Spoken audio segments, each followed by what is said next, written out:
ChatGPT Plus is free for college students through May. Here's the thing. You've got a lot to do between now and then. Studying for finals, writing papers, trying to keep your life on track, and ChatGPT can help with all of it. It can quiz you for your econ exam, make a study guide from your French notes, plan out your meals and study breaks. It can get really specific on how you like to learn. It can even help you come up with ways to stop procrastinating. So from now until summer break, take advantage of all the ways ChatGPT can make your life easier. Restrictions apply. Richard Nixon. Well, I'm not a crook. Ronald Reagan. Tear down this wall. George W. Bush. I can hear you. The rest of the world hears you. And Donald Trump. And a friend of mine for a long time, he only likes politics. If you ask him about how are the Yankees doing, he has no interest. If you ask him almost anything, he likes politics, and he's a professional at the highest level. Roger Stone. All of these presidents relied on one man to secure their seat in the Oval Office. That man is Roger Stone. This is the Roger Stone Show on 77 WABC. Welcome. I'm Roger Stone, your genial host here at the Roger Stone Show, and you're tuned in to 77 WABC Radio. We are the crown jewel of AM radio. For the next 2 hours, from 4 to 6 p.m. Eastern Time, we talk politics, news, history, style, food, and a lot more. Now, as a veteran of politics for over 45 years, you build a certain network of contacts, and I was surprised when a contact I have in Israel, someone extraordinarily capable and connected in Israeli politics, told me that prior to the airstrikes by the United States in Iraq and Syria, that our national security agency told the Iranians about the location and timing of the strikes so that they could move their key military and intelligence personnel out of harm's way. I was told by my extraordinarily reliable source that the information was passed from National Security Advisor Jake Sullivan to the Qataris, who then in turn passed it on to the Iranians. I wouldn't be reporting this to you except for I then heard from a former United States senator who has an extraordinary amount of credibility that he heard the exact same thing from his contacts within the Iranian resistance. What kind of war is this? Why do we reportedly now have 3,000 troops in the region along the border in the north, along with the Kurds? The Department of Defense announced that the bombing raids were carried out by 2 B-1 bombers sent from a base in Texas. They were required to stop to refuel once. Do we have no bombers in our bases in the Middle East or Europe? This makes about as much sense as unfreezing $100 billion in assets for Iran and thinking that they will not use it to fund Islamic terrorism. In the meantime, according to the New York Post, Joe Biden is reported to be furious at Israeli Prime Minister Benjamin Netanyahu, calling him an effing idiot because this war is starting to cost Sleepy Joe votes. Indeed, a new NBC poll has the Democrats in an extraordinary panic. Donald Trump has actually now posted his largest lead yet against President Biden in a new poll that was released today. Overall, the voters gave incumbent Biden his lowest marks across the board. Trump, who is 77 years old, ranked at 47% to 42% over Biden, who is 81 with registered voters. That makes an increase from a previous 46 to 44 edge that was recorded in November. This is the biggest lead NBC has ever had in the 16 polls they have done testing Trump versus Biden. Now you see precisely why the Democrats are in this kind of panic. Biden has really pegged a re-election to Bidenomics, has been pointing to the newly posted job numbers. The January jobs report appeared to be a blockbuster with 353 net job creations, which was almost double the estimates of 180,000 jobs. But housing expert and economic guru Barry Habib sent me a very interesting email.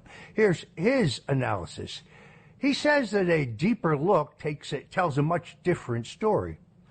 The Bureau of Labor Statistics use seasonal adjustments to smooth out these numbers to take into account changes that may not normally occur during different times of the year. The adjustment for January is often large because the drop-off of holiday hires who are temporary. So Barry says, let's look at the raw numbers. Now, right from the Bureau of Labor Standards report, it shows that we actually lost, in real numbers, 2,635,000 jobs.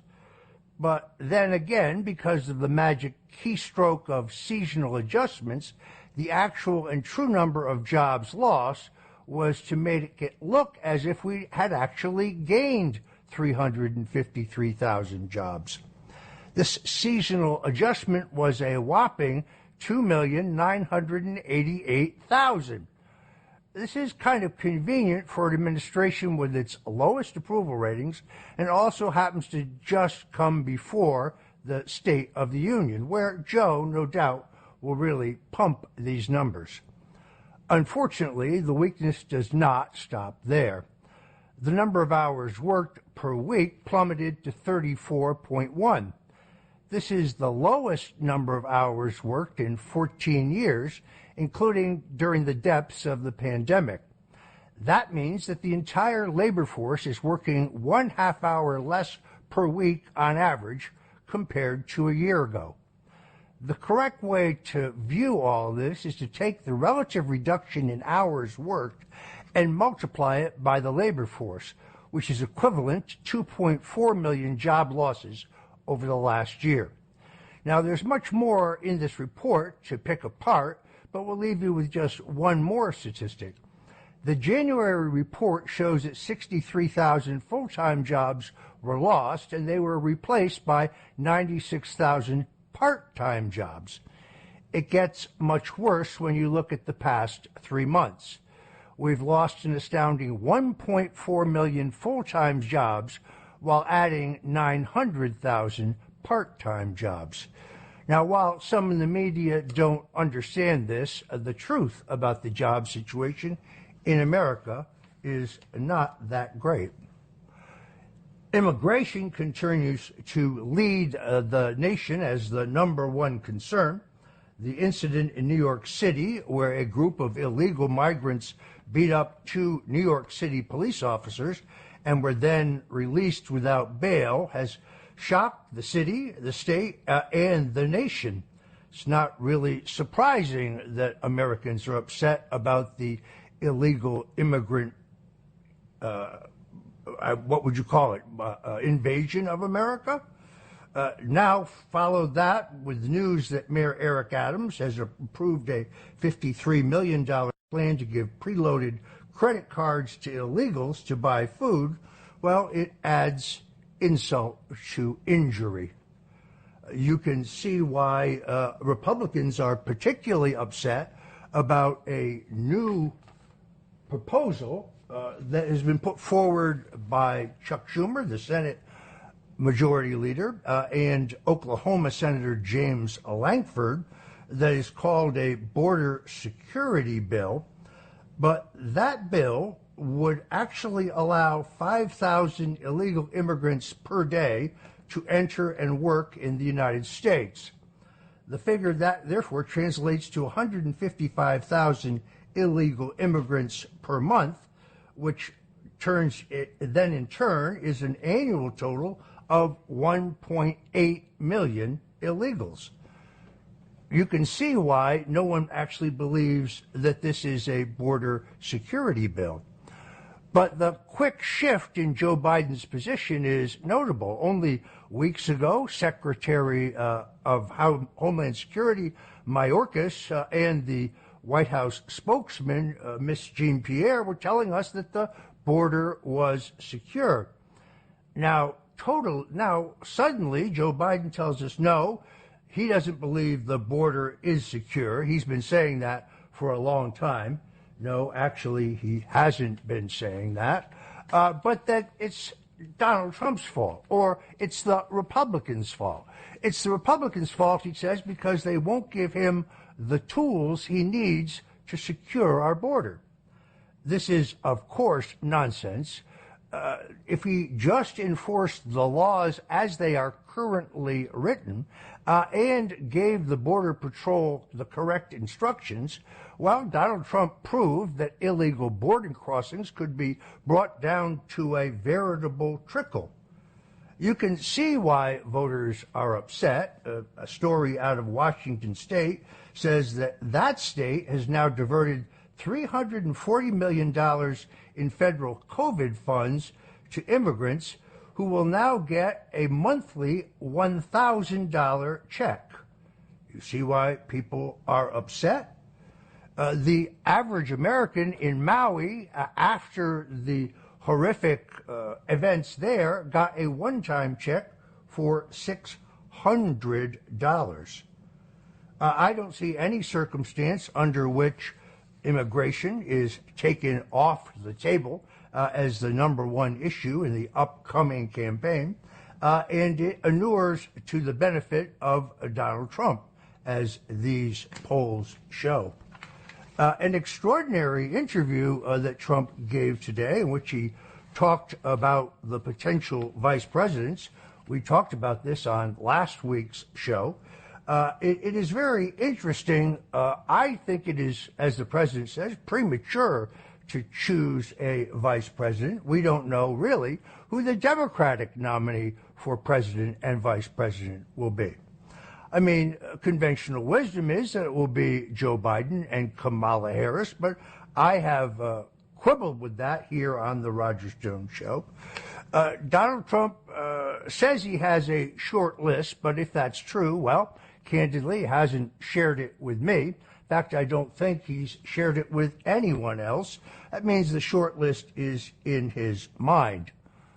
It was former President Richard Nixon who once told me, when looking for a vice presidential running mate, don't look for someone who can help you, just choose someone who doesn't hurt you. The criteria here, I think, is pretty clear. First and foremost, Trump needs someone who is fully capable of being president, someone with the experience, qualifications, temperament, and judgment to actually do the job. If, God forbid, something should happen to a President Trump. But then, secondarily, you then look for someone who might help you politically. I don't believe the old criterias of geography are what matter. I think it is more important to try to pick someone who, while they do not in any way upset the Make America Great, America First base, does not, but still allows you to reach out to a constituency you don't have, such as millennials or African Americans or Hispanics. That is really the political exercise here. I do think Trump has lots of options. I wouldn't be shocked to see him choose somebody who is not from the world of politics, someone who comes to the scene from a different discipline but has the broad experience and qualifications to be president. Trump himself is, of course, a businessman. He ran a multi-billion-dollar corporation which fully qualified him to be president of the United States. He also, uncharacteristically, in his interview on MSNBC, I believe it was, or Fox this morning, actually admitted to certain mistakes in his presidency. That's true. He came to the presidency without a political background, fully convinced that there were two teams, the Republicans and the Democrats, and the Republicans would be with him and the Democrats would be opposed. little did he know that half of the established Republicans wanted to get rid of him from day one, leading to the Russian collusion hoax, the greatest single dirty trick in American politics, in which the full authority of the United States government and the extraordinary capability of our intelligence agencies was utilized, knowingly utilizing fabricated evidence, the so-called Steele dossier, in an illicit, illegal effort to remove a sitting president of the United States. I'm Roger Stone. This is The Roger Stone Show, and I'll be right back. Mic check. 1, 2. Are we recording? Hi, I'm Michelle Bernstein, an award-winning chef, restaurateur, and mom. I have a lot on my plate, including my psoriatic arthritis symptoms. That's why I was prescribed Cosentyx. It helps me move better. Cosentyx secukinumab is prescribed for people 2 years of age and older with active psoriatic arthritis.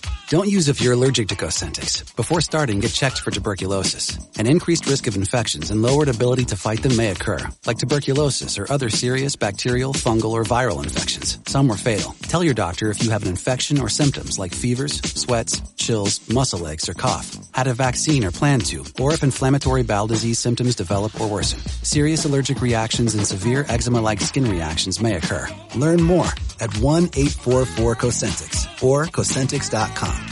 Ask your rheumatologist about Cosentyx.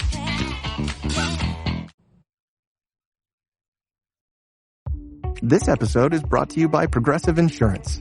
Do you ever find yourself playing the budgeting game? Well, with the Name Your Price tool from Progressive, you can find options that fit your budget and potentially lower your bills. Try it at Progressive.com.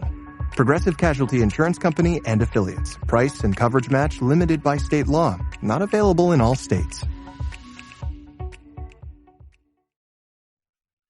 I'm John Morgan of Morgan & Morgan. When I set out to build our firm, it was built for greatness. It was built for you. For over 35 years, my mission has been to deliver more for our clients, to deliver more for you. Today, Morgan & Morgan has more offices, more staff, and more lawyers than any other injury firm in the world. If you or anyone in your family has been injured, call America's largest injury law firm. Call Morgan & Morgan. ForThePeople.com. Visit ForThePeople.com for an office near you. I love My Patriot Cigar Company. Premium hand-rolled cigars blended by some of the best master blenders in the industry, using only the finest aged tobacco from Nicaragua. 4 different blends and complexities to satisfy any palate. Premium cigars. These are my go-to cigars. So right now, use promo code STONE for 25% off, plus free shipping on orders over $100. MyPatriotCigars.com, promo code STONE. That's MyPatriotCigars.com. It's a premium smoke for freedom-loving patriots. Richard Nixon, Ronald Reagan, George W. Bush, and Donald Trump. And a friend of mine for a long time, he only likes politics. If you ask him about how are the Yankees doing, he has no interest. If you ask him almost anything, he likes politics, and he's a professional at the highest level. Roger Stone. All of these presidents relied on one man to secure their seat in the Oval Office. That man is Roger Stone. This is The Roger Stone Show on 77 WABC. Presented by Legacy Precious Metals.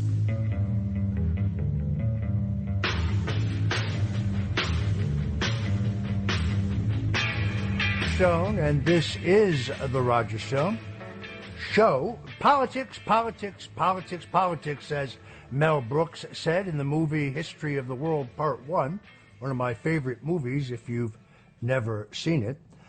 Now would be an excellent time for you to go to the App Store and get the 77 WABC app for your phone. You don't want to miss any of the great programming here at 77 WABC, whether it's talk or entertainment. We have the best of the best. So you can listen to this show after the fact. You can listen to all of the great programming if you happen to miss any of it.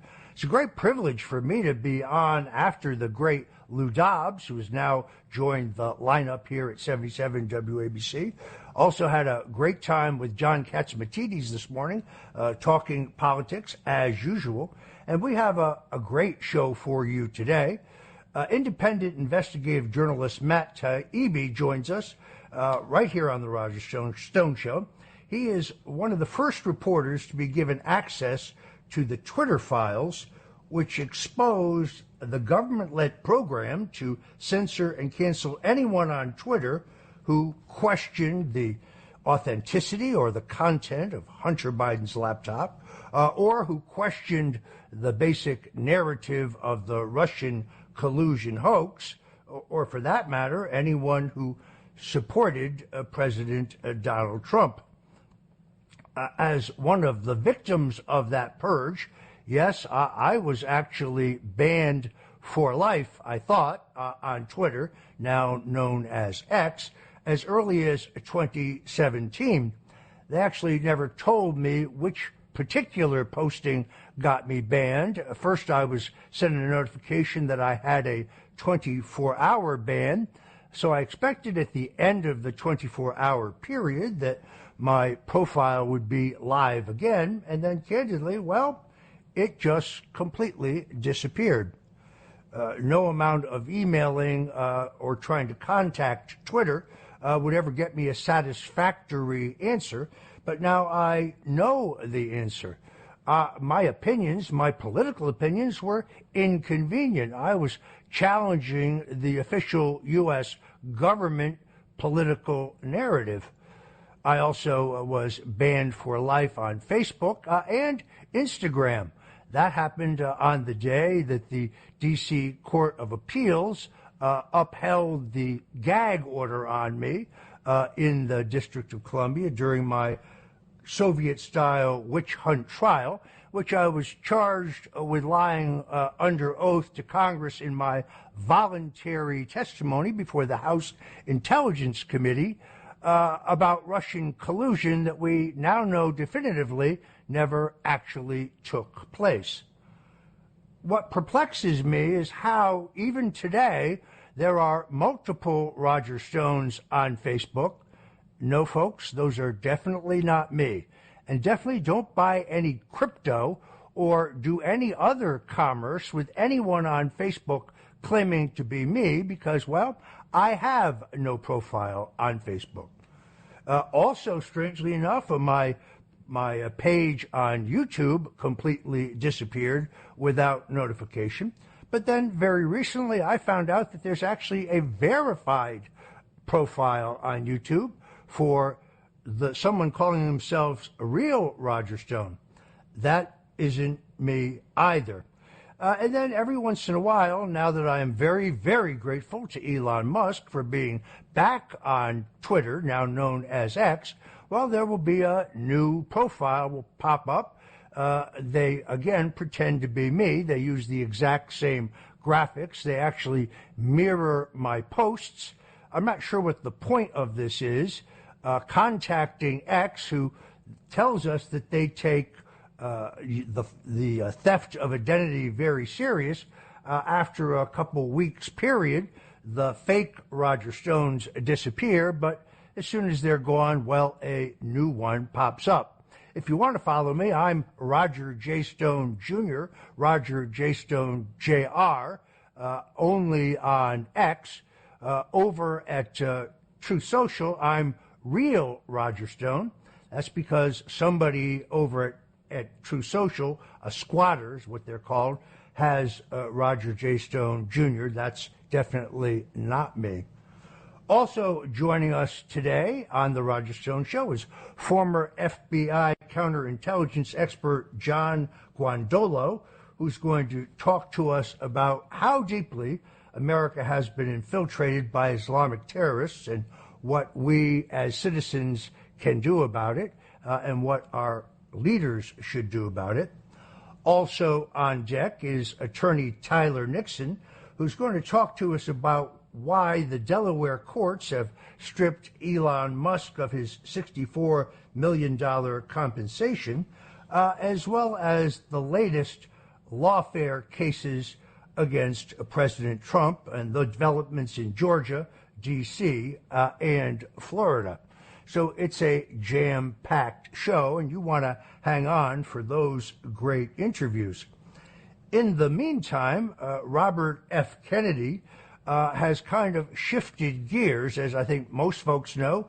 He began the contest running as a Democrat when the Democratic National Committee stripped Iowa's caucuses and New Hampshire's first-in-the-nation primary of their delegates as a way to signal that Joe Biden would not compete in those states, not giving an opening to Robert F. Kennedy. Well, Kennedy quickly figured out that the Democratic National Committee, the folks who keep claiming to be standing up for democracy, were essentially going to clear the path for Joe Biden.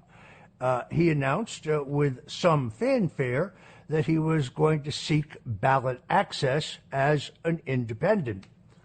As I have told you here on the Roger Stone Show a couple times, that's easier said than done. In other words, you don't just go into the Board of Elections, sign a document, pay a small fee, and you're listed on the ballot, particularly in the larger states, the swing states. The laws that govern ballot access, particularly for an independent candidate, are written by Republicans and Democrats working together to kind of make sure there is no competition. So the requirements are onerous. The laws are complicated. They give you a very brief time frame during which you must collect an extraordinarily large number of valid signatures. One of the things we hope to talk to Matt Taibbi about is a great interview he gave last week where the Democrats are already beginning legally to challenge Robert Kennedy's candidacy at the state level to try to ensure that he doesn't get on the ballot. But in a new development, Robert Kennedy conceded last week that perhaps he will, after all, seek the nomination of the Libertarian Party. Now, the Libertarian Party doesn't have a big name or well-funded candidate for president. They have a history, with the exception of the 2 cycles in which they nominated former New Mexico Governor Gary Johnson, of nominating little-known academics or activists with very little ability to raise the necessary resources to mount a national campaign. If you're a minor party candidate or an independent party candidate, well, you start behind the 8 ball anyway, because you can't get well known until you're in the debates, and you can't be in the debates, well, until you're well known. It is the ultimate catch-22.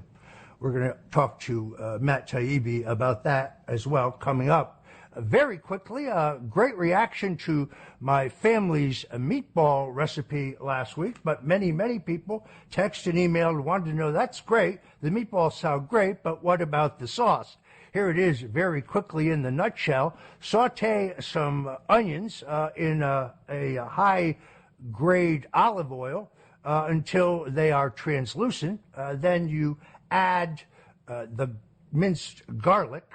Now, remember, garlic has a much lower burning point, so you want to be very careful not to burn the garlic. Then you add 2 or 3 cans of San Marzano tomatoes.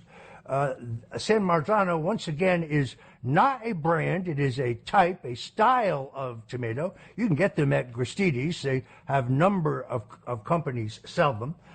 You very quickly then add the juice, by the way, with the tomatoes, 1 can of tomato paste, an equal amount of water of the size of the tomato paste can, salt, pepper, oregano, marjoram, thyme, and basil. That's it, folks. It cooks for 4 hours. And when your meatballs, we gave you that recipe last week, and are ready, you drop the meatballs in. Absolutely sublime. Manja. I'm Roger Stone. This is The Roger Stone Show, and we'll be right back. Richard Nixon. Well, I'm not a crook. Ronald Reagan. Tear down this wall. George W. Bush. I can hear you. The rest of the world hears you. and Donald Trump. And a friend of mine for a long time, he only likes politics. If you ask him about how are the Yankees doing, he has no interest. If you ask him almost anything, he likes politics, and he's a professional at the highest level. Roger Stone. All of these presidents relied on one man to secure their seat in the Oval Office. That man is Roger Stone. This is the Roger Stone Show on 77 WABC. Welcome back. I'm Roger Stone, and this is the Roger Stone Show at 77 WABC. Don't touch that dial. You can listen to us worldwide at WABCRadio.com. We're live streaming around the globe. But if you're lucky enough to live in the New York, New Jersey, Connecticut area where I was born and grew up, well, you can find us at 770 on the AM dial. Joining us now, Matthew Cullen Taibbi is an American author, journalist, and podcaster. He has reported on finance, media, politics, and sports. He's a former contributing editor for Rolling Stone. He's the author of several books. He co-hosts a podcast, The Useful Idiots, and he is the publisher of the Racket News on Substack. You can find that at racket.news. I have just subscribed. I urge you to do the same. Matt Taibbi, thank you so much for joining the Roger Stone Show. Thanks for having me on. I am an admirer of yours. You were one of the first reporters in the country to be given access to the Twitter files. For those who, I don't know, may be living under a rock, tell us about that story and what you found and the fallout from it. Sure. So at the end of last year, Elon Musk, who had just bought Twitter, decided to open up the internal files of the previous incarnation of Twitter to a group of independent journalists. I was really the first. And we looked through tens of thousands of emails and attachments and other documents, and we found, ultimately, it took us about a month to find, but we found that there was a sophisticated system of what you might call public-private censorship that worked with the FBI, the Department of Homeland Security, and the Office of the Director of National Intelligence. They were working with companies like Twitter to suppress and make recommendations about content on platforms like Twitter. And it was a big story, and it led to, among other things, a Supreme Court case that's going to be litigated this year about government censorship. I think there are a few journalists who can honestly say that they have changed the course of history. I actually think you are one. I'm a fan of Elon Musk. He gets some criticism, but not from me. Not only did he restore my voice, and I detect no evidence to shadow ban me or hamper my free expression, but this story really changed the course of American politics in many ways. The regime claimed that there was no censorship. We now realize, because of the door that was opened to you by Elon Musk, that was not the case. This is one of the biggest stories, frankly, of the decade, and I salute you for it. Well, I appreciate that, although I didn't really have to do a whole lot. I mean, really, this was about Elon making the decision to open up these documents. It was a bit of a challenge to piece together what actually we were looking at, but I think any serious journalist who was given this kind of access would have found it eventually. And, you know, I think you make a good point, which is that they had denied this for so long. The government had denied it. The platforms had denied it. And sometimes, you know, the public just needs to get a look at the actual documentation, and it can have a fundamental change on how people think. And I think this is one of those instances. Well, I do notice, though, that you took quite a beating among bipartisans, for your role in just simply reporting the truth. What I like about your reporting is you're not a partisan, you're not ideological, you're a straight reporter. You report what you find, and you report it unvarnished. Nonetheless, there are many who attacked you I'm used to being attacked. I guess you are now too. But it has really been, I think, life-changing in terms of the way we view the online role of these giant platforms. Let me point out that we have no such information from Facebook or Instagram. I can tell you that the same kind of censorship and limitations are being put on people there. My wife has an Instagram profile. I'm not allowed to have one. The first time she posted what they call a reel, a short video, was a clip of a speech that I gave in Palm Beach. It had, 500,000 views almost overnight. Then the second time she did so, I think I got, 300 views. How is that possible?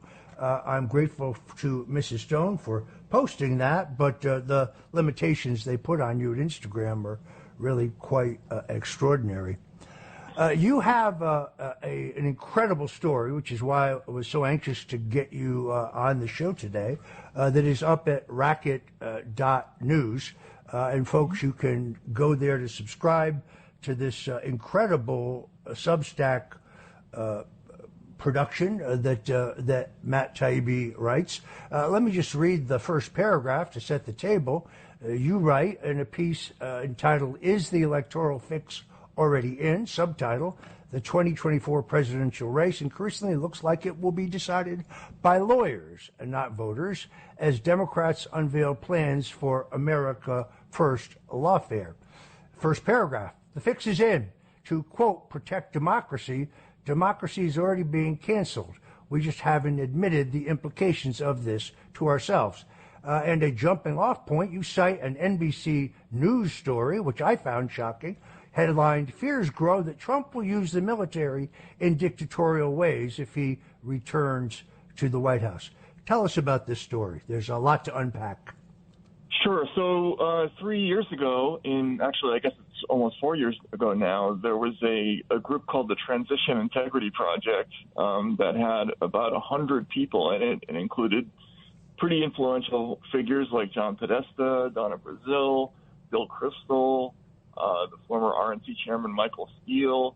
They got together to wargame possibilities about what they would do if Donald Trump decided not to leave the presidency. And they also wargame possibilities of, what would happen if Joe Biden lost, but they decided not to adhere to that decision. And there was a leak about what this group talked about, and they were forced basically to release the results of their report. And it showed that there were, some of these people were planning, or they had made plans to wargame out possibilities for objecting to a clear Trump win in case after the election. And so this new story you referred to in the NBC about, fears grow and about Trump misusing the military, it looks like a reconstitution of this same kind of group that is getting together to plan for contingencies of how to take on the Trump presidency in the event that he wins from the inside. And that's the significance of it. Yeah, this is an amazing story because at least in the Russian collusion hoax, they cloaked themselves. Now they're kind of right out there in the open. The idea that they keep pushing that it is Trump who is a threat to democracy. Now, I speak, of course, as a partisan, but it's the Biden administration seeking to lock up their principal and leading opponent, some of you would see in Castro's Cuba or Mao's China or Stalin's Russia. It is this administration that is using the arms of government to censor and cancel people on social media and through outlets like Google when they have inconvenient political opinions that don't match the regime. It's this administration that admits that the 702 database was dipped into in excess of 4 million times to illegally access information regarding ordinary Americans. This administration that admits that there were 178,000 warrantless surveillances of American citizens. Who is it that's a threat to democracy? While we're at it, they're trying to knock Donald Trump off the ballot, not let him compete. based on a flawed argument that he's guilty of insurrection when no court has yet convicted him, or he's not even charged with insurrection as of this time. So that is a subjective opinion of somebody in Colorado or someone in any other state. These people really are pretty outrageous, but it's the same usual suspects from what I can see. Mark Elias, Mary McCord, who's now a Georgetown law professor. I mean, who's in this cabal, Matt? Yeah, it's a lot of former defense officials, people in the Democratic Party lawyers. There are foundations that are funded by people like the LinkedIn billionaire Reid Hoffman. There are a lot of names that appear repeatedly in both groups. There are some connections with Georgetown in both cases. But I think what you mentioned about the behavior of, say, Castro's Cuba or Stalin's Russia. I came of age as a reporter in Yeltsin's and Putin's Russia. I worked over there as a young man, and if an incumbent president had dropped 120 criminal charges on an opponent and tried to get them off the ballot and censored their opponent, and then put together groups like this to war game possibilities for disqualifying them from contention, that would look like exactly what it is, which is, third world style corruption of democracy. We've just elected not to call it that here in the United States. And I say that as somebody who's never voted Republican. I'm not a Trump fan at all. It is what it is. It's incredible to me that the press has not picked up on it. It's surprising that, first of all, that NBC ran this story, but it's also surprising that it has gotten as little pickup as it has. Here's the part I found most shocking, reading from your article. You're referring here to the NBC article. The article implied a future Trump presidency will necessitate new forms of external control over the military. It cited Connecticut Senator Richard Blumenthal's bill to, quote, clarify, unquote, the Insurrection Act, a 1972 law that empowers the president to deploy the military to quell domestic rebellion. Blumenthal's act would add a requirement that Congress or the courts ratify presidential decision-making to deploy the military at home, seeking essentially to attach a congressional breathalyzer to the presidential steering wheel. God, you're a great writer. Yeah, that's what it is, basically, right? I mean, you don't get to drive the car unless they say so, right? And I think that's the idea.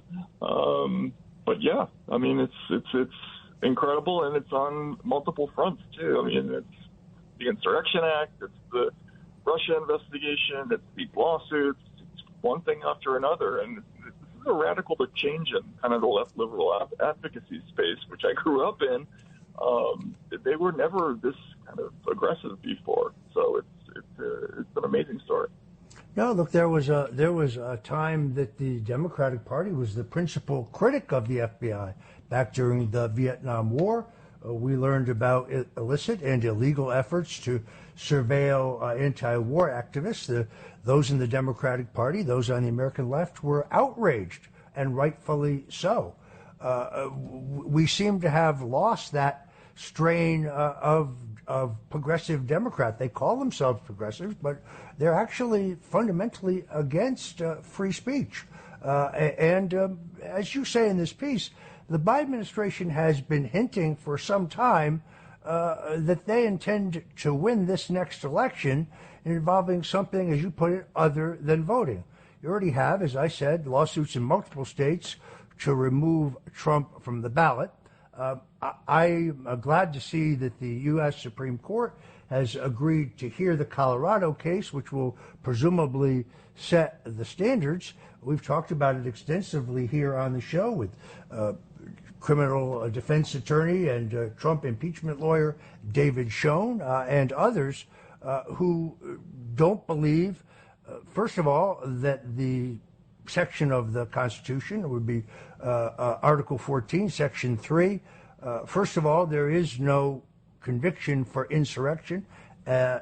Secondly, it specifically doesn't pertain to President of the United States. And thirdly, there's a very strong argument that it is not self-executing, that Congress would have to pass a law in order to trigger this. I noticed over the weekend that the legal analyst at NBC seems to disagree with that. That's fine, but there's nobody censoring him on any of the of the social media platforms. Yeah. You're absolutely right.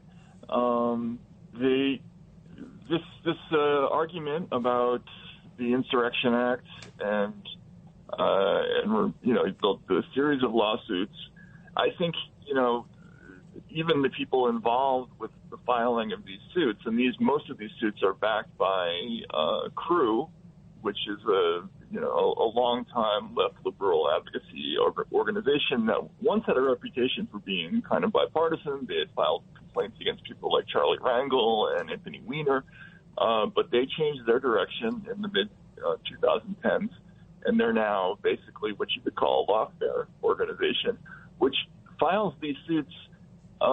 Part of what they're doing is they're trying to chew up resources of their political opponents, even if they don't have a high success probability. Knowing that they have an enormous amount of resources and a lot of lawyers to throw at these issues. So they're doing this to everybody, not just Donald Trump. They're doing it to the third-party group No Labels. They're doing it to Robert F. Kennedy Jr. They're doing it to the other Democratic Party candidates. There's a lot of money and a lot of lawyers in this space that just are essentially filing nuisance complaints to try to take up time and resources of their political opponents, which I don't think is in the spirit of democracy. Folks, if you're just tuning in, this is the Roger Stone Show. I'm talking to independent investigative journalist Matt Taibbi, and we'll be right back. This is the Roger Stone Show on 77 WABC. A man who's gone through hell, but he's kept going, and he's smart, and he's strong, and people love him. Not everybody, but people love him and respect him. Roger Stone. Now, here's Roger Stone. Welcome back. This is Roger Stone, and this is the Roger Stone Show. We're talking to Matt Taibbi, who is the progenitor of Racket.News, which is a great Substack page. You definitely want to subscribe. I have done so.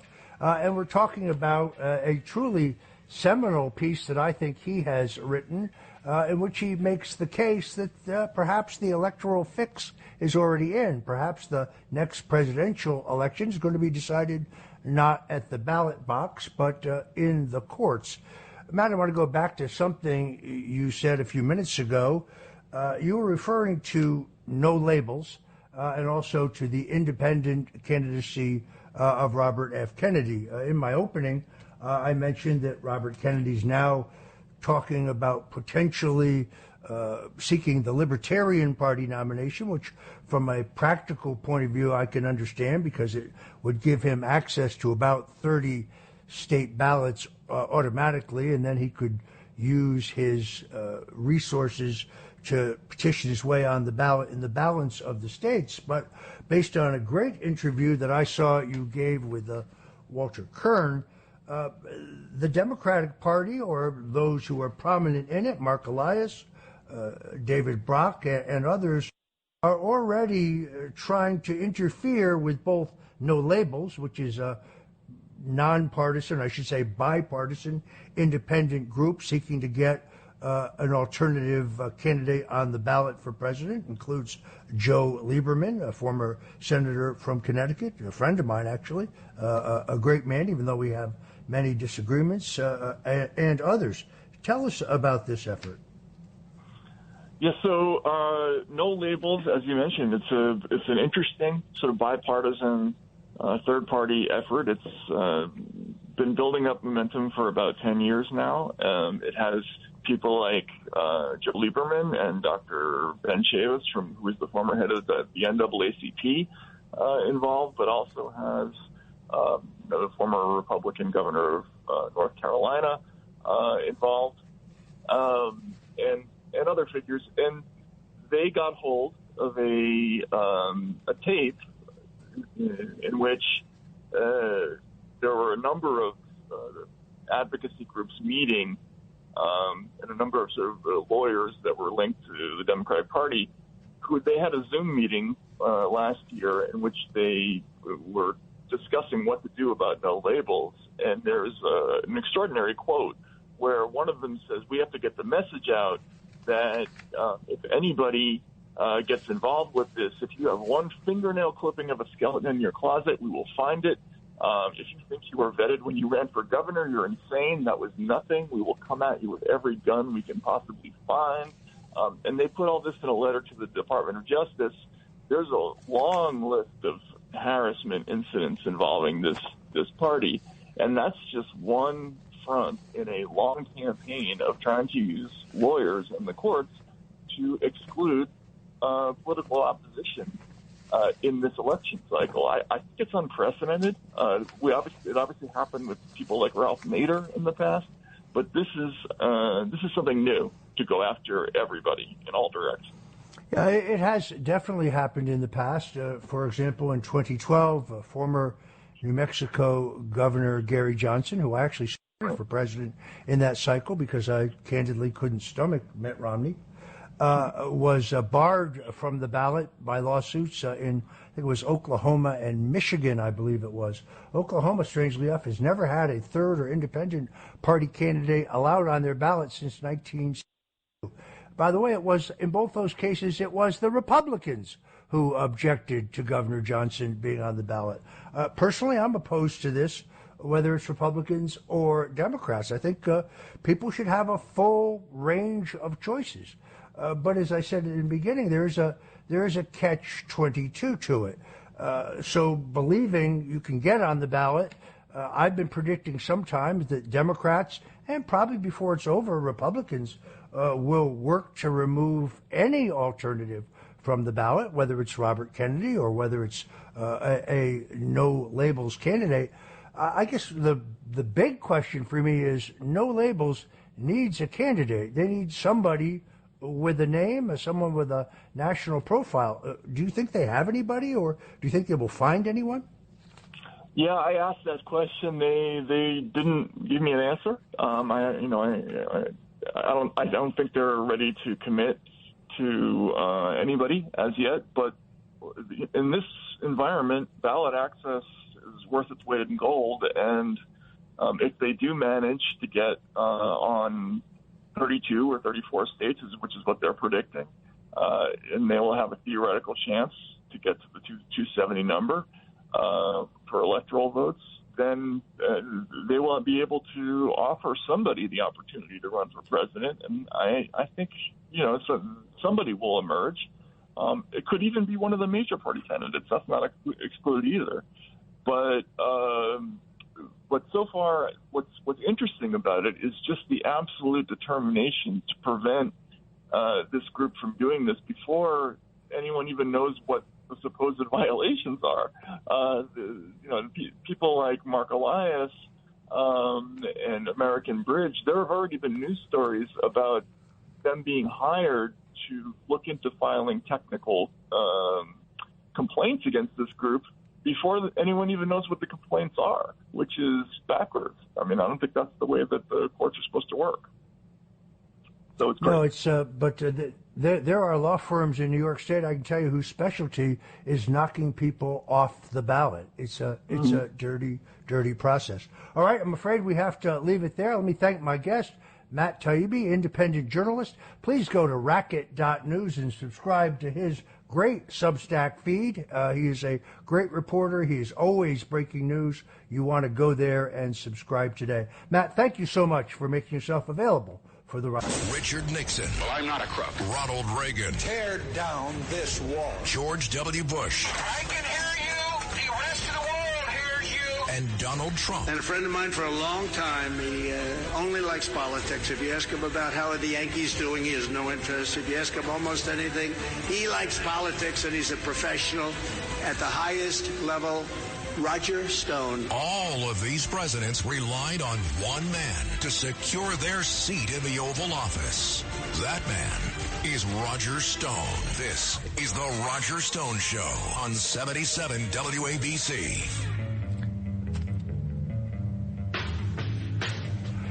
Welcome back. I'm Roger Stone, and you're tuned in to the Roger Stone Show, where we're talking about, well, what else? Politics.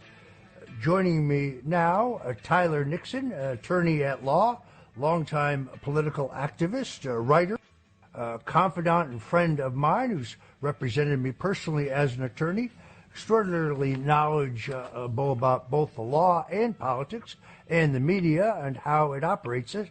And he joins us now on the Roger Stone Show. Tyler, welcome to the show.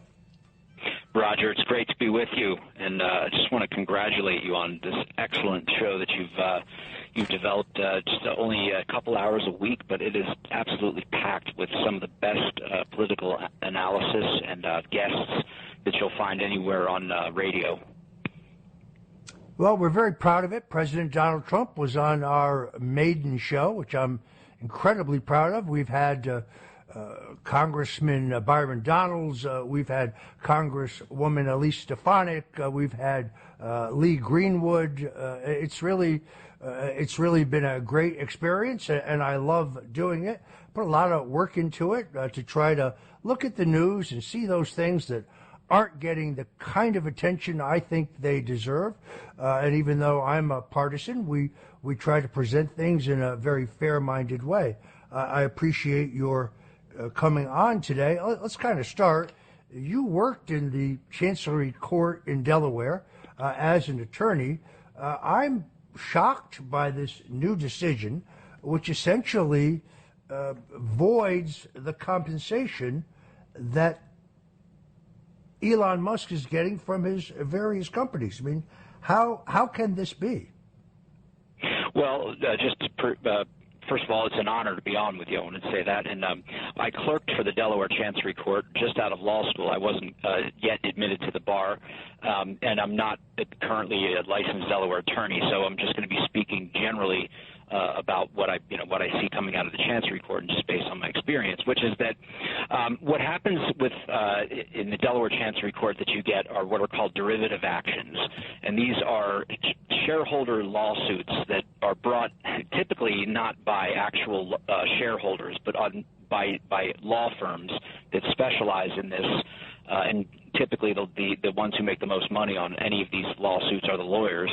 But what they do is they'll take a representative plaintiff, and in this case, in Musk's being sued over his compensation package, the actual plaintiff only held 9 shares of Tesla, which is, I think, worth maybe $1,700 versus, how many hundreds or tens of millions of shares are actually out there. And it's essentially a class action. That's what it is the representative plaintiff is certified as a class plaintiff who sues on behalf of all the shareholders of the company, usually suing management for some sort of breach of fiduciary duty or some sort of something that went on that is abusive or injurious to the larger shareholders. And this is, in public corporations.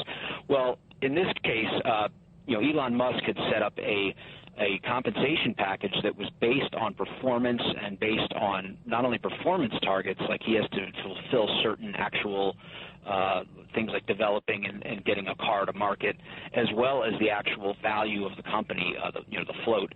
And he blew those away. And this was promulgated in 2018. So in the past 6 years, he took the company from something like a $50 billion company value to almost $650 billion.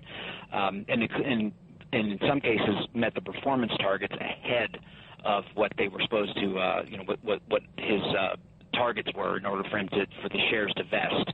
And it was done in tranches, so it's like $50 billion at a time worth of shares that he would be vested, would vest in him in the company, if he meets these targets. And clearly he did, and he blew them away. So all the shareholders benefited from this in the company as he grew the company over the last 6 years, and has done an amazing job, frankly, and is considered a visionary by even his detractors. And while he's doing this, he's also running, of course, SpaceX and now Twitter on top of that. So what these shareholders said was that this was an excessively huge compensation package, an unprecedented, historically large, just giveaway to the primary, the main shareholder, as well as the CEO or whatever he holds in terms of a management position or the top management position in the company. And the way Delaware reviews it is they take there's a standard, basically. In most cases, you have what's called the business judgment rule, where judgment is given, the deference is given to the judgment of the board of directors and or the management, as the case may be, in making these decisions, unless there can be shown to be some sort of interest in the transaction involved on the part of the people who are making the decision. Now, that's not the case here, and if that happens, then it goes to they have three levels. First is business judgment, then heightened scrutiny, and the most strict is called entire fairness. And in the entire fairness case, it's going to be evaluated in terms of, is this entirely fair in every respect to the shareholders? And in this case, the judge in Delaware, who is the actual chancellor, who normally, Delaware is known for decisions which, really, frankly, smartly, I should say, give deference to boards of directors and to management of companies, because we don't want judges meddling, frankly, in the business judgments and decisions of these companies. These are huge. You're talking hundreds of billions of dollars, worth of value and equity, and you can't have judges just second guessing and reversing and overruling these decisions. So they have established these standards, and typically they would allow for, especially in the case of this deal, where the shareholders of the company by a 73% vote ratified and affirmed this compensation package. But of course, you have attorneys out there, entire law firms that are built on finding such as little picayune things, for example, in a proxy statement or disclosure that was either missing or was slightly erroneous, and saying, well, this was one that was put past the shareholders based on bad information. And that's essentially what they did here, in addition to saying that Musk is a controller of the company. He essentially is not merely just he's not independent of the board. He somehow, in their minds, controls the board. And this judge really, it's a very dense opinion, and it's just way too filled with. I think whoever is writing this, I get the sense that they really wanted to showcase themselves on the national and international stage by writing this opinion. So it's got a lot of sort of hokey, irrelevancies in the way it's written. And the language of it seems to me someone's trying to showcase themselves, in addition to thinking that they're striking a blow against the big bad billionaire, as the case may be. And in Musk's case, they essentially said he controls the board or he is a controlling shareholder and manager, and that the board itself is not independent of him because it simply works closely with him. And it cited a number of things that it didn't disclose. They didn't disclose about these, any close relationships he has with board members in the proxy statement when they voted on it. And essentially they're using that, as well as the fact that he's a controller, to apply the entire fairness standard, which is a very strict standard, which shows that it essentially says you have to it's essentially allowing the court to substitute their judgment as to what is fair in terms of the shareholders, who, again, the shareholders benefited from this from Musk's stewardship of the company to the tunes of literally going from like a $50 billion to a $650 billion company. So they all benefited, but they in close judgment calls like this, a judge can decide, well, this is too much. This is entirely way beyond what any person should have.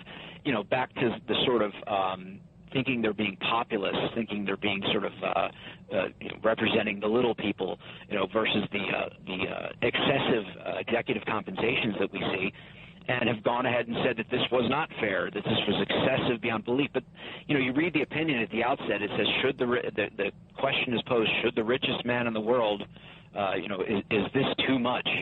And when you get into questions like that, the subjective questions, how much is too much or how much is enough, you've gone off the rails and into the realm of, these people are substituting their judgments. And then, when you're dealing with a state that is, let's face it, I mean, Elon Musk has not been exactly well received by the Biden administration. Now, this, Delaware is pretty much a thoroughly just infested blue state in terms of it's run by Democrats completely. There's an entire patronage hierarchy there, and it's been taken over entirely to where Republicans are almost irrelevant now. You're in a sort of a Rhode Island or a Connecticut situation, unfortunately, whereas we once had balance in the state with Senator Bill Roth, Mike Castle, and others. Now it's just completely a Democrat backwater, and unfortunately it's been degenerating the state for a couple of decades or more now, and now it's reached the Chancery Court, in my opinion, where this chancellor, who is worked for the Community Legal Aid Society, is not necessarily someone with a corporate law background or any sort of business acumen or experience or background that I've seen or been able to detect, is now put in charge of making these decisions concerning a major international figure and businessman who is obviously very politically involved as well now, took over Twitter, freed it up for people like you, frankly, who had been banned for life. And I think that I really feel like that this was the way this whole thing went down, in rescinding entirely, not trying to craft any sort of compromise decision on the compensation package. Just after 6 years, essentially, this man built this company up to almost 10 times more than 10 times what its value was when he started. And his compensation that he expected and that had been vested over years is just completely rescinded. And I really think the Chancery Court, this decision is really striking a blow, not for shareholders' rights, but against Delaware's interests in being the prime court of corporate law and corporate jurisprudence. This is the only reason that these major companies site in Delaware, is because of that predictability with the corporate jurisprudence, with the Chancery Court. It's not because of any sort of tax. People think, it's some tax havens. It's not at all that. It's just, frankly, the institutional predictability, and they really have struck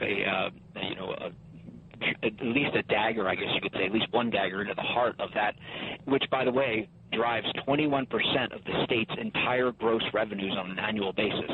So they're really messing with the golden goose here with a decision like this, because Elon Musk announced, and has I can't blame him, that he is going to first of all, he said don't ever incorporate in Delaware, and then he also said he's going to take Tesla and completely remove it from Delaware and turn it into a Texas corporation.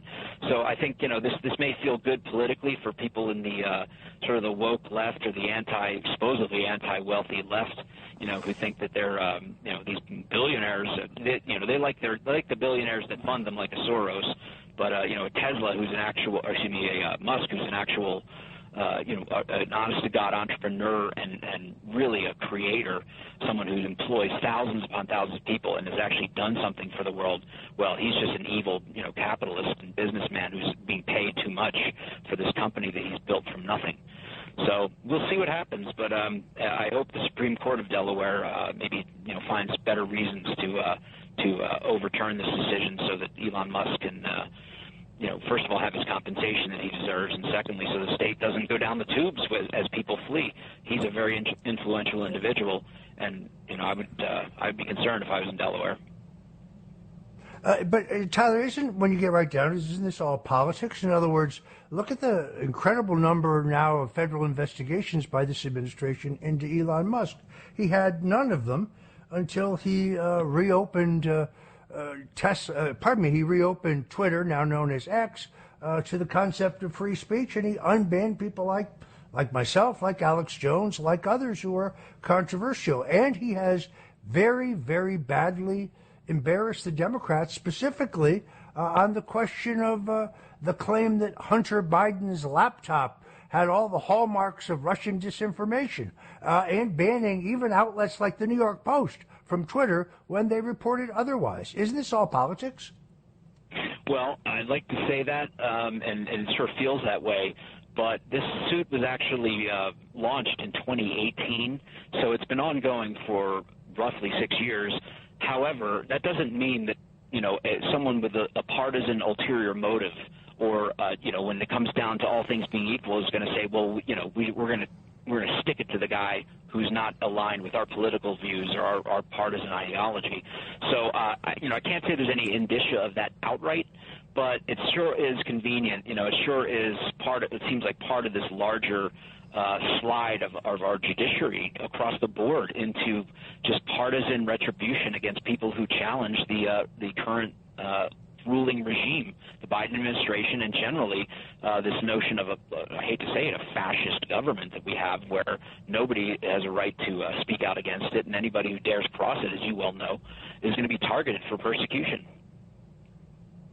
All right, folks, if you're just tuning in, we're talking to Tyler Nixon here on The Roger Stone Show. When we come back, we're going to talk about the latest developments in the Georgia case against President Donald Trump and the incredible revelations about Fulton County District Attorney Fani Willis, as well as these recent developments in the federal January 6th case. We'll be right back. It's The Roger Stone Show on 77 WABC. We're back, folks. This is The Roger Stone Show, and I'm your host, Roger Stone. If you're just tuning in, we're talking to Tyler Nixon, attorney at law, longtime Republican and conservative activist, a man who deeply understands not only the law, but also politics, the media, and how they operate. And Tyler, you have a new show on TNT Radio. I want to congratulate you on that. Tell us about that. Oh, thank you. No, I appreciate that. Well, as you know, Roger, having worked with you over the years on different radio broadcasts, and we had talked about maybe having a show together at some point, and I just sort of, was looking for a platform, and TNT Radio, I've been working with them for a couple of years, and they have I know you've been a regular guest on there, and they're really an excellent network that's ramping things up with a really broad range of very interesting hosts. And they're 24/7. They're actually based out of Australia, but I have launched my show, which you can watch on TNTRadio.live at 2 p.m. Eastern on weekdays. So it's net-based. I really find it fascinating. Folks who want to follow us can go to WABCRadio.com. And I, again, urge people to go to the app on your cell phone and download the 77 WABC Radio app, because whether it is Larry Kudlow or Cindy Adams or Dominic Carter or Frank Morano, you don't want to miss any of the great programming that we have here at 77 WABC. So if you unfortunately have to miss a show, you can go back and listen to it later. And as I said earlier, we're very proud of the fact that we're live streaming worldwide. Doesn't matter where you are. You can go to WABCRadio.com and listen to us anytime. So please take advantage of them. But really, go to the App Store and download the 77 WABC Radio app. You'll be really glad that you did. All right, Tyler, the tsunami of lawfare against President Donald Trump doesn't seem to be slowing him down at all. A new NBC News national poll shows Trump pulling out to the largest lead he has had over Biden, now leading by 5, 47-42 nationally. The generic ballot has Republicans over Democrats up 4 points, but simply leading 49-45, which is interesting in itself. These latest developments in Georgia, it's always seemed to me that all of these prosecutors, whether it's the case in South Florida, the so-called documents case, or whether it is the Fulton County case, or these two cases we've seen in New York City, one based around the valuation of his properties under a law in which no one has ever been prosecuted, in which there are no victims because Trump borrowed money and paid it back at handsome interest rates. Those who lent it to him made $40 million in interest on their loans. Or the equally ridiculous defamation case against a woman who I hope keeps giving interviews and talking, because she undermines her own credibility every time she does that, who has claimed that she was raped by Donald Trump. The court felt that she was assaulted, did not find that she was raped, but she needs to keep talking, because I think she really brings into question her own credibility. This is all about timing. They really want to put Donald Trump on trial someplace beyond these civil cases, which we've seen in New York, which have been enough of a drain, by the way, on his time and his resources. But they're desperate to put him on trial before the election. That's beginning to look less likely. I'm not prepared to crack open the champagne, but what's the latest out of Georgia with Fani Willis, the Fulton County prosecutor? Well, Roger, I thought I'd seen it all, having lived through your persecution and, by your side, and all the skullduggery and unbelievable misconduct that I witnessed in the federal prosecutors on your case, as if that wasn't bad enough. But, what they're trying to do to Donald Trump is it's so bad, and it's such a cast of freaks, frankly, from this Engoron to Alvin Bragg to Fani Willis to E. Jean Carroll as a plaintiff, and frankly, the rogue nut job and, in my view, completely illegitimate so-called special counsel Jack Smith. And the fact is that these people are corrupt to the core, and it's really showing in Georgia, where these people are not only corrupt but arrogant in their power, where they think they can, she thinks she can get away with basically paying almost $1 million to her lover, essentially, and have him be this special prosecutor on the case, as if her team, as if the Fulton County prosecutor under her office are not sufficient, like she needs to bring in outside help. It stinks to high heaven, and they think they ride under this cloud of privilege, and that they're somehow can get away with it. But she's a complete hypocrite. I don't know if you're aware that they're unearthing now video or audio tapes. First of all, an audio tape of a whistleblower in her office has come out, in which she alerted the whistleblower tried to alert Fani Willis to the fact that one of her main office, I think one of the lead people in her office, was talking about taking a $400,000+ federal grant and essentially blowing it on goodies and swag for themselves in the office, which is absolutely not what it's not what it's meant for. And so this whistleblower went to Fani Willis and said, he can't do this. He's going to be intent. He said that's what he's going to do. 56 days later, rather than fire this corrupt person on her staff, she fired the whistleblower. That's one example. And then, of course, another is there's a video come out of her when she ran for office saying that she was going to clean up the office, and that no one should be having sex with their employees in the district attorney's office. You can't write that. Obviously can't make this stuff up. They're such hypocrites and such glaring hypocrites. Now, the problem is, I think, though, they've established enough with this sort of kangaroo process that, once you get past a certain point, it's difficult to just, overturn or to completely dismiss charges. So, the options in front of the Trump team and all the co-defendants, which is just outrageous.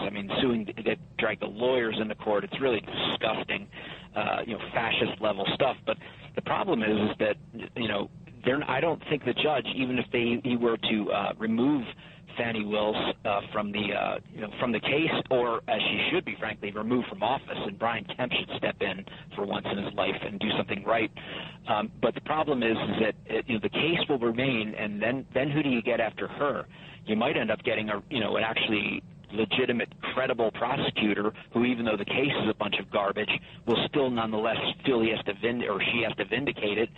So I almost question whether keeping Fani on the case might be better, because it just reminds everybody what a corrupt bunch of nonsense it is, run by a frankly hypocritical, corrupt, self-dealing, practically criminal so-called DA.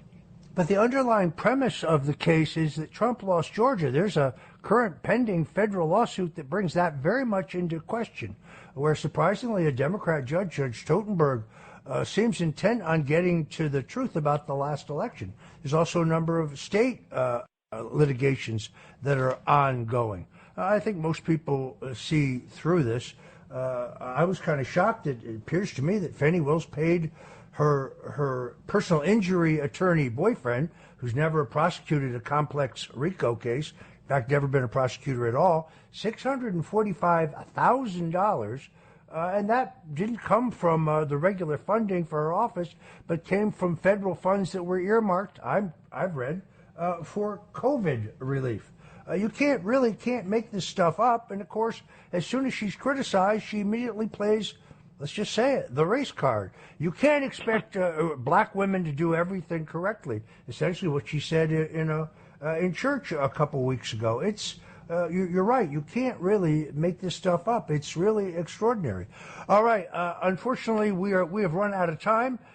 Final point, the January 6th case has now been delayed.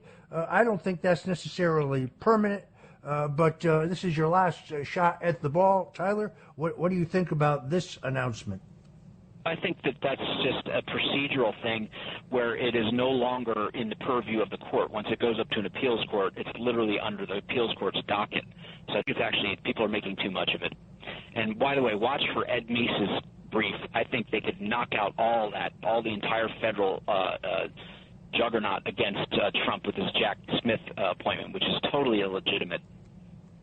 It's a very interesting point. It's interesting to me that Trump's attorneys have not brought that particular action in any jurisdiction. As you know, that question was visited by the D.C. Appeals Court in the case of Robert Mueller. This was in connection with my case, but I think it was wrongly decided. This speaks to the question of whether the appointment of Jack Smith required congressional approval and so on. Anyway, we are out of time. I want to thank my guest, Tyler Nixon, and wish him very good luck on his new TNT radio show. And we'll get you back here at WABC sometime soon. Tyler, thank you for joining the Roger Stone Show. Roger, thank you. An honor and a pleasure, my friend.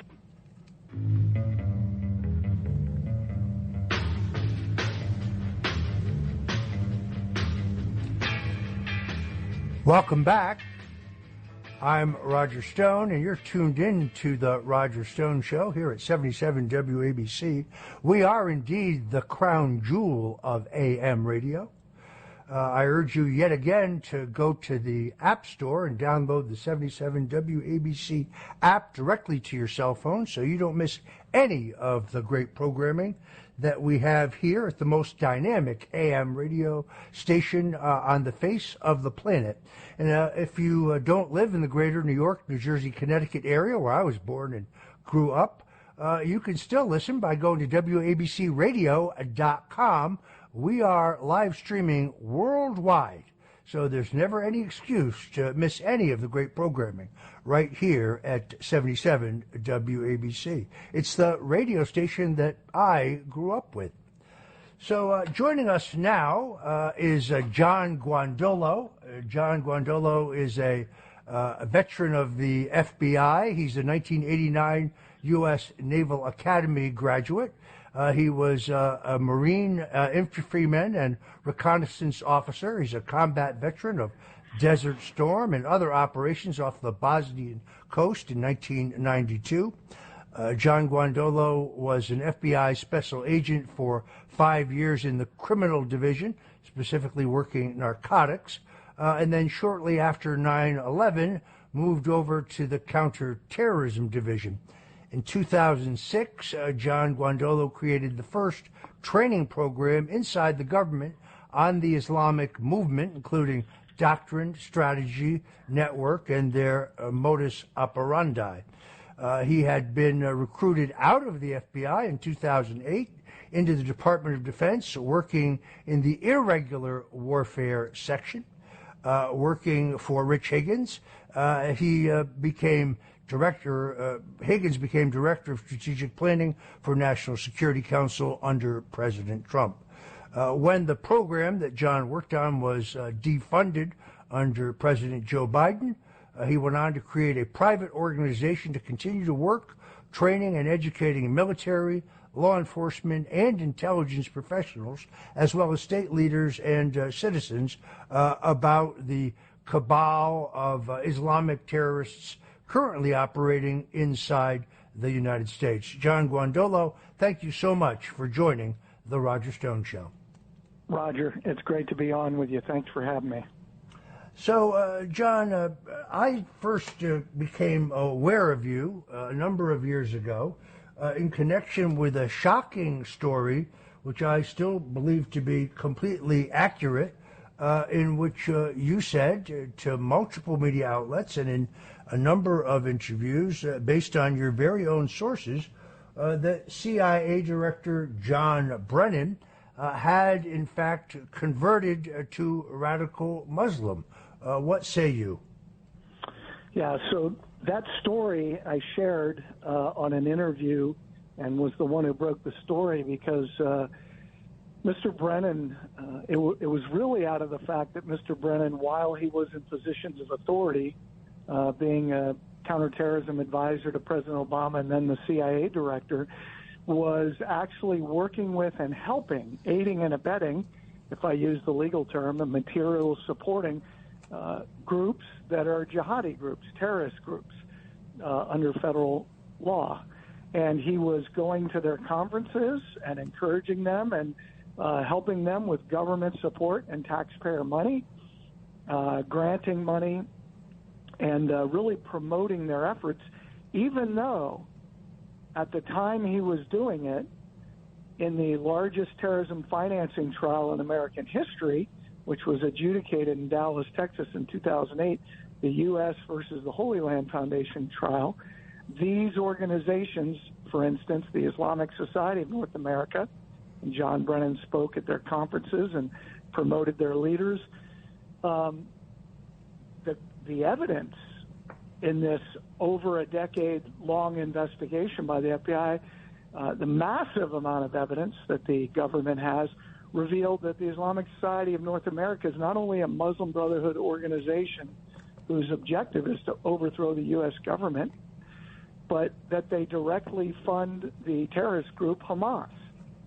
And despite that, Mr. Brennan was promoting these groups. And so I had some folks that were in Saudi Arabia when Mr. Brennan was the chief of station for the CIA, and he was converted. And he didn't just convert to Islam, he was converted by members of the intelligence community and the leadership of Saudi Arabia. So my point was, it's a national security matter. And the fact that I was blasted, as you well know, by the media for, saying such a thing. I mean, they still use it against me, except now they have to deal with the fact that people in the CIA, including another station chief, Brad Johnson, after he retired, went on national media shows and said, yes, it was well known in the agency that John Brennan converted to Islam. So it wasn't even a big deal. As I recall, he actually converted to Wahhabism, which is a particularly virulent strain of Islam. It is interesting that Brennan makes no bones about being a former communist. Said he voted for the Communist Party candidate for president. He also, as the station chief in Riyadh, this has been confirmed, he approved the visas for 4 of the men who hijacked the planes that hit the World Trade Center on 9/11. Yet, if you criticize him, and I have, when I criticized him, the judge in my case threatened to throw me in jail. You can't criticize John Brennan. I don't quite understand this. Right, and I think if there's a really key point, because I think this discussion is just a pathway to the bigger point, and that is Mr. Brennan is smack dab in the middle of a lot of what's going on right now with both the communist and jihadi movements in the United States, in that, creating the Brennan Center and basically targeting people like you and me who speak truth about these specific issues, and advancing and providing assistance and paving the way and opening doors for jihadis, what U.S. law would call terrorists, and members of the communist movement here in the United States. And that's we've done quite a bit of work. I've done quite a bit of work in putting out the evidence on that. But it doesn't matter, because as you have discussed in what I think is great detail, the Department of Justice certainly isn't going to go after a John Brennan because he's part of their club. He certainly skated. He certainly skated in the Durham report, because it's very clear that he was among those who was fully aware of the fact that the so-called Steele dossier was a fraud. The FBI knew that. Andrew Weissman, the Mueller prosecutor, formerly general counsel of the FBI, he knew it as well. They all knew it. That's why I said in the opening that the Russian collusion hoax was the greatest single dirty trick in American politics. And it's very clear that this is a plot that was hatched in the Oval Office, that Obama knew, Vice President Joe Biden knew, National Security Advisor Susan Rice knew, FBI Director James Comey knew. John Brennan was a cheerleader for it on MSNBC every chance he got. They knew there was no Russian collusion between the Russian intelligence agencies and Donald Trump's campaign, but they tried to use what they knew was fabricated evidence to illegitimately and illegally not only make a presentation to the FISA court to get warrants to spy on Trump's associates and Trump himself, but while Mr. Durham took 5 long years to finally issue a final report telling us there was no Russian collusion, Special Counsel Jack Smith actually wanted to try Donald Trump right in January, this just past January, for an indictment late last year. So the system can move very quickly when it wants to, but the system can also move at a snail's pace. How ironic that the 5 years that Special Counsel John Durham took to investigate the Russian collusion hoax and ultimately tell us there was no evidence of Russian collusion took exactly as long as the statute of limitations, so that Hillary Clinton and Jake Sullivan and John Podesta and Barack Obama and Joe Biden and Susan Rice and the entire cabal completely avoid prosecution. It's really quite extraordinary.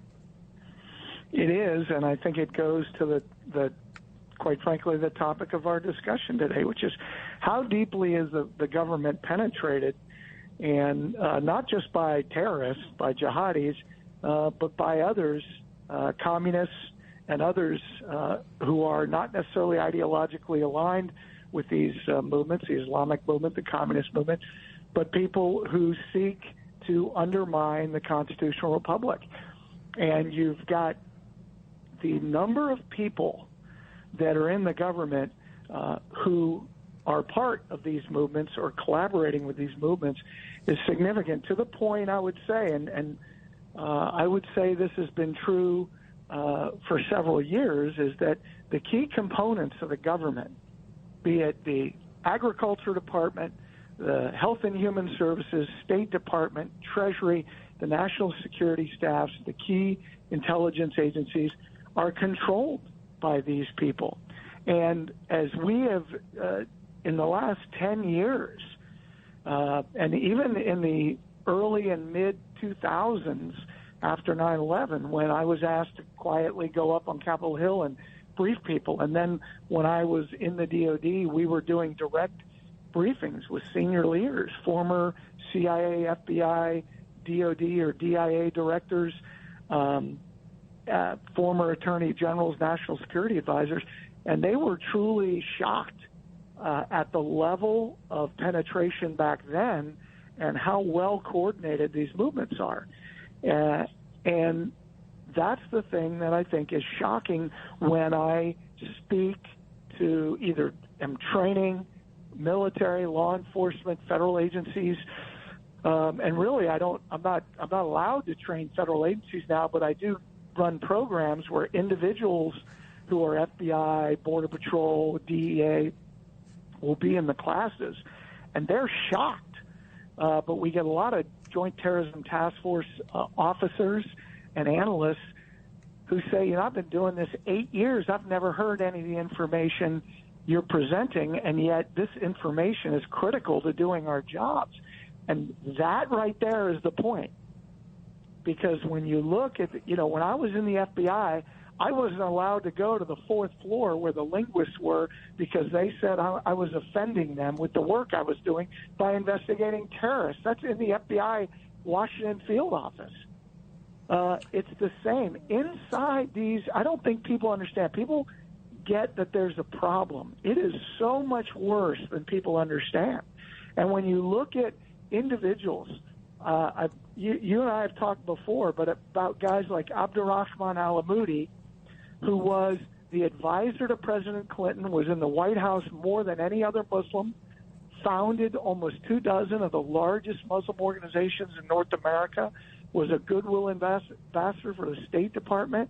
He created the Muslim chaplain program in the Department of Defense, and yet he was the single most important financial courier for Al-Qaeda and a senior Hamas Muslim Brotherhood leader in North America.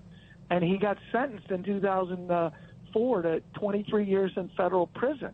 And yet, Secret Service vetting, FBI vetting, they all said he was okay.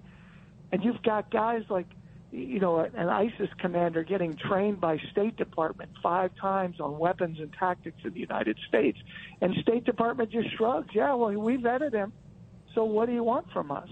And nobody's going to jail for this. Of course they're not. Nobody's getting fired, nothing. The federal government is catastrophically broken, and it is not going to get fixed in the next election cycle. And this is what people need to truly understand, that the work that my colleagues and I have been doing has been focused on the local level, the county level, because when we train counties and leaders in counties, be they just citizens or citizens and local officials and the sheriffs, and they're all on board, you can literally clear these people out of your county once you understand who they are and where they are. But at the federal level, the penetration is so great. I give one more example, and then I'll let you bat around the questions. But, Mohammed Majid is a commissioner appointed by Mr. Biden, by the White House, to be a commissioner on the U.S. Council of International Religious Freedom, and he was the leader, he was a president and vice president of the single largest, at the time, Muslim Brotherhood organization in North America, Hamas organization, the Islamic Society of North America. And he's still the executive director of the Adams Center in Sterling, Virginia, which is a Muslim Brotherhood organization, Hamas organization. And he's welcomed with open arms all across the Washington, D.C. community, the State Department, all this stuff. So the level of penetration of terrorists, Al-Qaeda, ISIS, Hamas, Hezbollah, that are inside and have been inside the government is shocking. And we're not even talking about other hostile movements like the communist movement and things like that. Folks, if you're just tuning in, I'm Roger Stone. We're here with former FBI agent and counter-terrorism expert John Guandolo. We're going to take a quick break, and we will be right back. Now, here's Roger Stone. Thanks for tuning in. We're back on the Roger Stone Show. I'm talking to John Guandolo, a 1989 U.S. Naval Academy graduate, a proud veteran who served with distinction in Desert Storm as a Marine infantry and reconnaissance officer, then an FBI agent, later within the FBI, an expert on counterterrorism. He joins us now to discuss the simple question of how deeply have Islamic terrorists infiltrated our country. We talked about this the other day, John. It seems to me that people in the national security apparatus, specifically tasked with relations with Iran, this fellow Robert Malley, a woman who works for her, Malley had his security clearance recently yanked, although the administration doesn't tell us why. This, I think, may be the greatest spy scandal since Alger Hiss. It is amazing. So Ariane Tabatabai was the chief of staff for ASD Solik, And she was is an Iranian agent who reported directly to a senior IRGC or Iranian Revolutionary Guard Corps officer as her primary point of contact. And what I think is amazing is, for people that don't understand, ASD Solik, the Assistant Secretary of Defense for Special Operations and Low-Intensity Conflict, she was the Chief of Staff. And that means for all special operations in the Department of Defense, ASD Solik has an input on training, policy, preparations, operations, and execution of operations. It's fantastic. Like, that is a significant penetration. But I go back to not only the examples before, but what does this penetration mean? How does somebody like this pass security clearances and vetting processes in the government?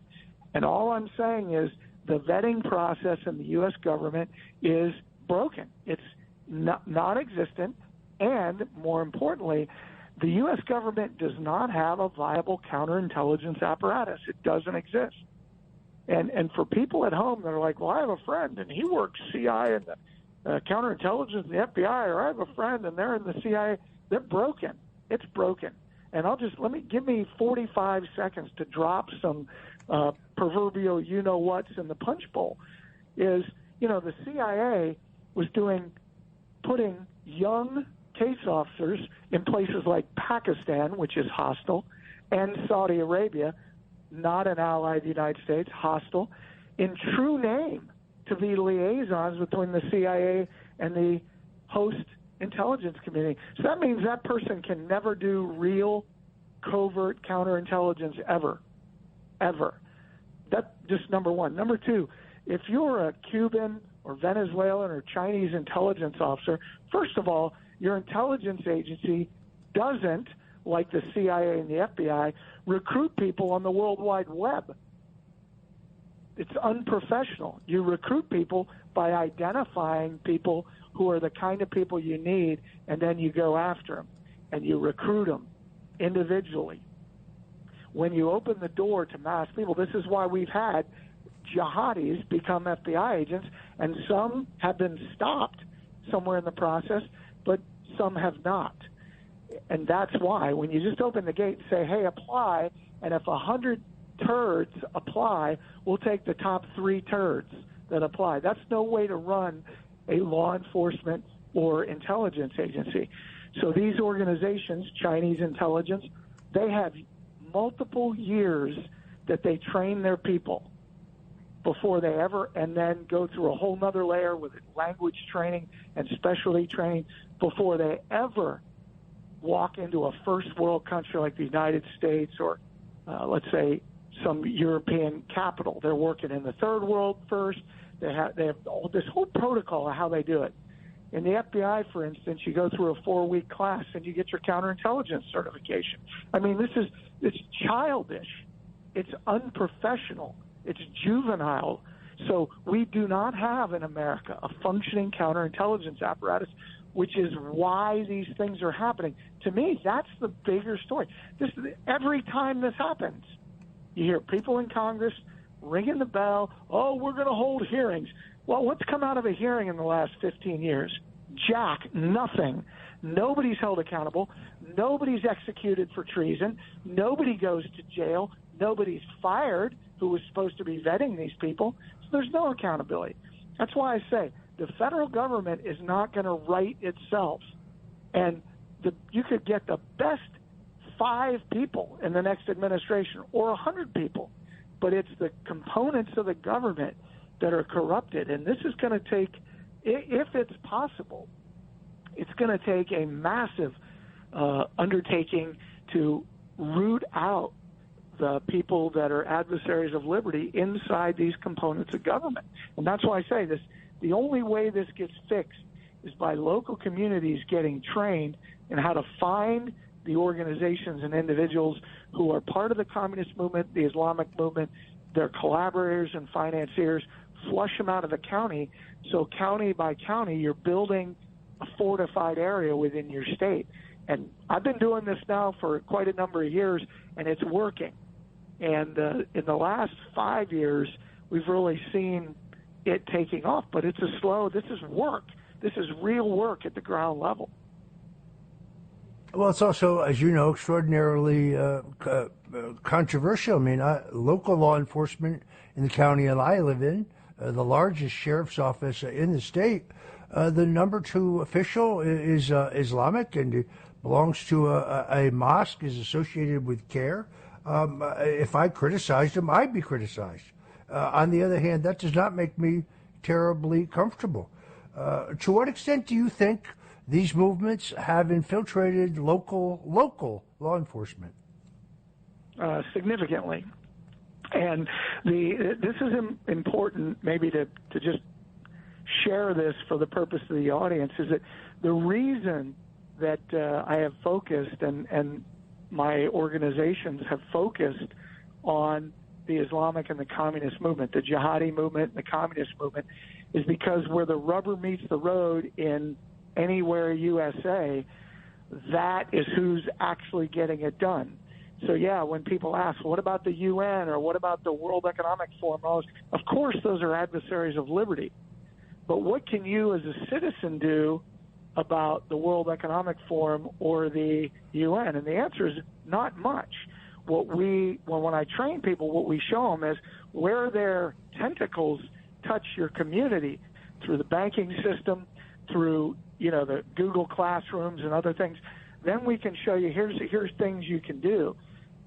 The penetration at the local level is significant, and the sharpest end of the spear of this cabal, communist movement, Islamic movement, their collaborators and financiers, is through the interfaith outreach.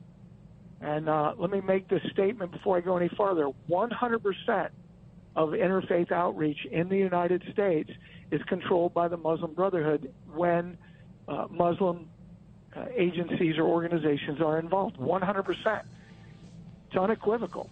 And so at the local level, if you don't know how to identify the organizations and leaders and flesh them out, you're not going to be successful. And it is very helpful if your sheriff's office actually knows this and is willing to do something. All right. Unfortunately, we are out of time. Let me thank my guest, the former FBI agent and counterterrorism expert John Guandolo. I'm Roger Stone. Stay tuned for my good friend Joe Piscopo, who's coming right along with Sundays on Sinatra. And thanks for joining us at 77 WABC on The Roger Stone Show. God bless you and Godspeed.